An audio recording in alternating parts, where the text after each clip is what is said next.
Apex Legends is one of the hottest battle royales in the market today. It's got over $1.6 billion in revenue, way more players than I could ever imagine, and a lore so dense and deep that I want to cry. In this video today, we're going to go over all of that lore and catch you up to speed what's going on in the world of Apex Legends. Warning, some information contained in this video may not be accurate. If you don't like that, shut up your butt. 9 out of 10 dentists also agree that clicking the subscribe button will stop your parents from divorcing. Titanfall 3. Wait. Oh! Apex Legends? Apex Legends Season 0 was released on March 19th, 2019, but set in a distant future year of 2733. Season 0 released 8 brand new characters, all with different reasons for joining. We'll be going through them quickly, so pay attention. Lord Gibbous the Thickest. That Marvin you stole the power tool from in Titanfall 2. Castman! Sorry. Wait. Where did she go? Mozambique here! Also sorry for that one. Military Marge Simpson. We are family. I got all my decoys and me.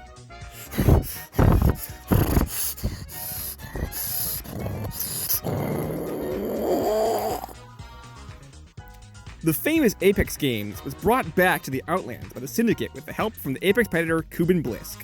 Blisk having no choice but to rebrand into the host of a Battle Royale tournament after every single one of his mercs was brutally murdered and teabagged by a bunny-hopping Matt Mercer. The skies belong to me. The Apex games was created as a means to help rebuild the Outlands, as it has been destroyed after your mom got out of her seat. The destruction opening up plenty of space allowed for the location of the first arena to be chosen from a previous spot used in a similar game called the Thunderdome, and set up to be named Kings Canyon. Season 1, run fast, hit fast, disconnect even faster. Season 1 brought us our first new legend, Octane. Octane, formerly known as Octaneus Cocaneus, is an adrenaline junkie born to a rich family.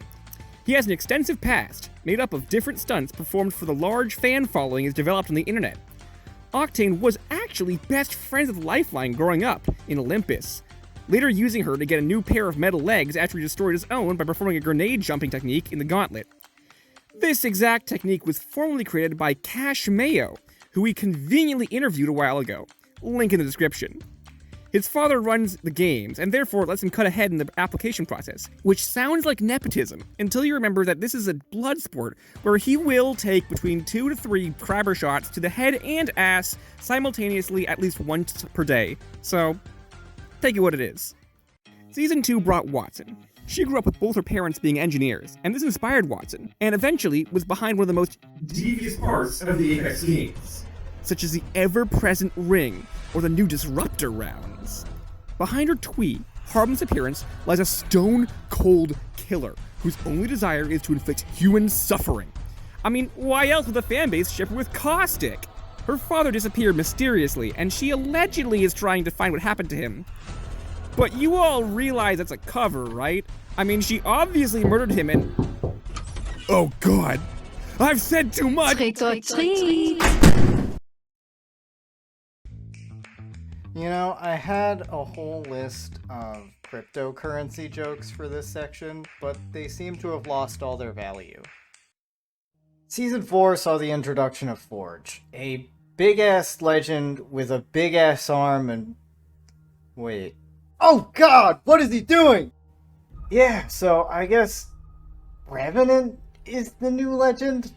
It's not entirely clear why he joined the Apex games beyond just fucking with people. I mean, he's a robot who's just unable to die. He can do whatever he wants. He was previously the announcer for the Halloween mode, implying he has some sort of connection to the Syndicate. I mean, it can't be that easy to get into the sound booth. You guys remember that little girl from last season? Well, she grew up and got hot.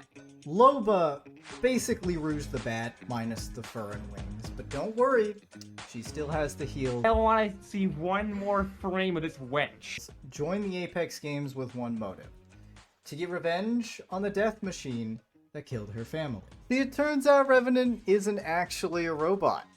He's a head in a jar under Kings Canyon, remotely piloting an infinite series of replaceable robots? Well, in order to destroy him, she needs Wraith's help to travel to the Halloween dimension? Who's writing this stuff? And dig up a bunch of mysterious pieces of an artifact.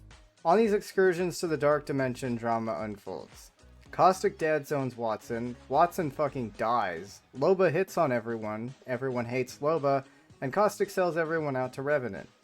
After digging up all the pieces, they find it to be the decapitated head of Ash from Titanfall 2, which Loba intends to use to beat Revenant to death.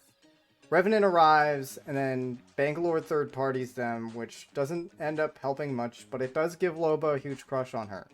Revenant reveals that he actually wanted to die this whole time, same, and was actually trying to help Loba kill him. And I guess all that other stuff was just him having a bad case of the fuck-arounds. So in the end, the Legends went through a lot of trouble to do jack shit and end up exactly where they started. Mirage then took the Ash head and put it back on her body, and everyone thought there was going to be a new Titanfall game. Ah, Titanfall 3. Well, oh god damn it! There was no Titanfall 3. But at least Ash will be the new legend, right? Wait, who the hell is this? It's Rampart, Sean. It's Rampart? Okay, so this is Rampart, and for her neutral, she wields a Sheila.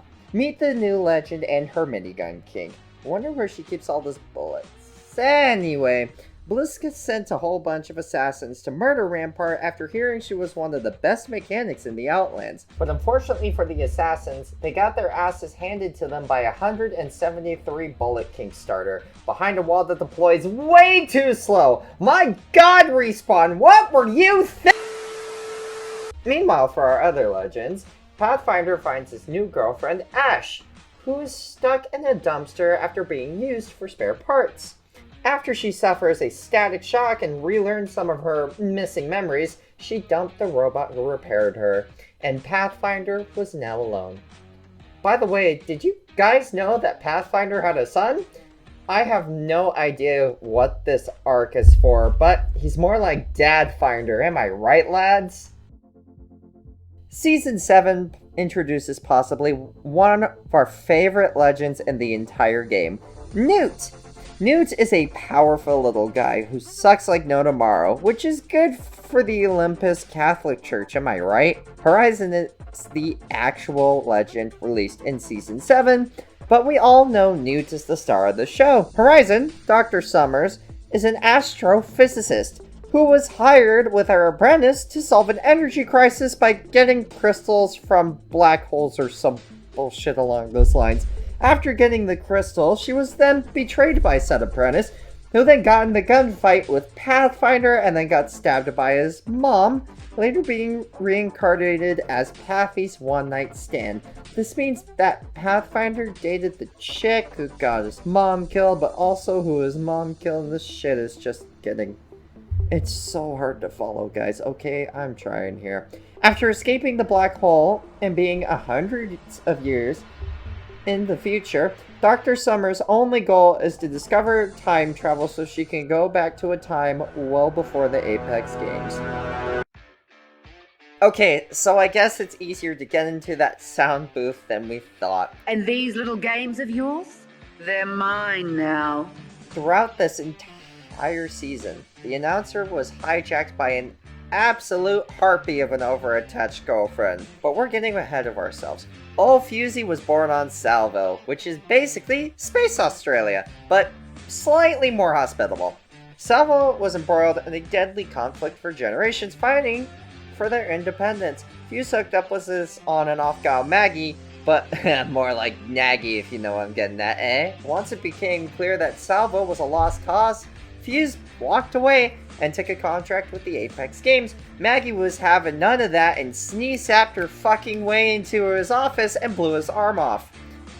Maggie then spent the entire season trying to get him to take her back, then jumped off a building into a fire after he said, "Ah, shucks, no thanks, mate." But at least she's dead. We'll never have to hear her screeching, nagging voice ever again. Damn, she kind of overshadowed this whole segment. supposed to be about Fuse.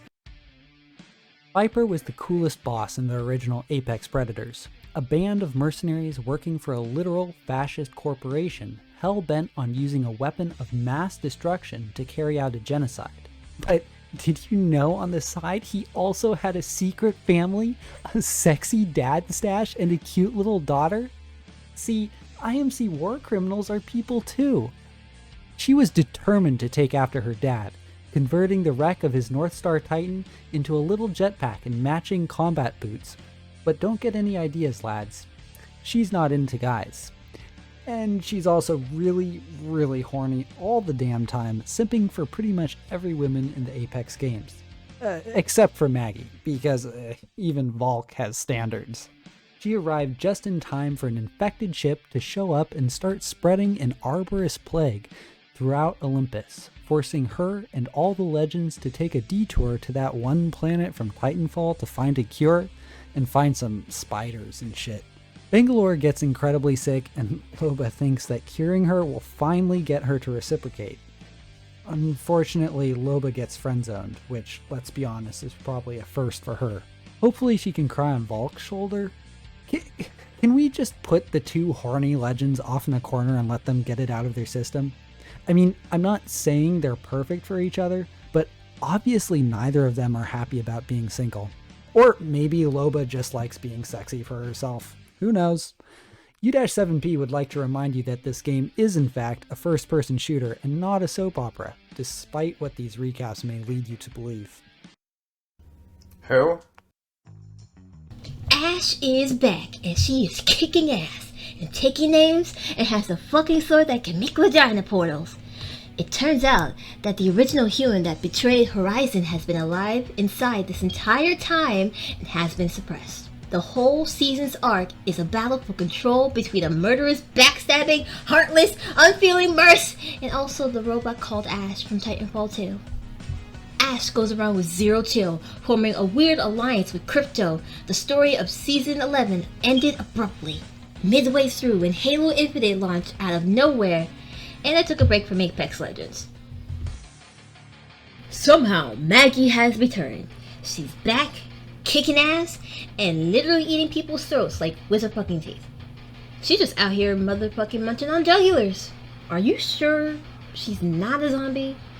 Like, she totally died last time, and now she's just eating people and splitting teeth.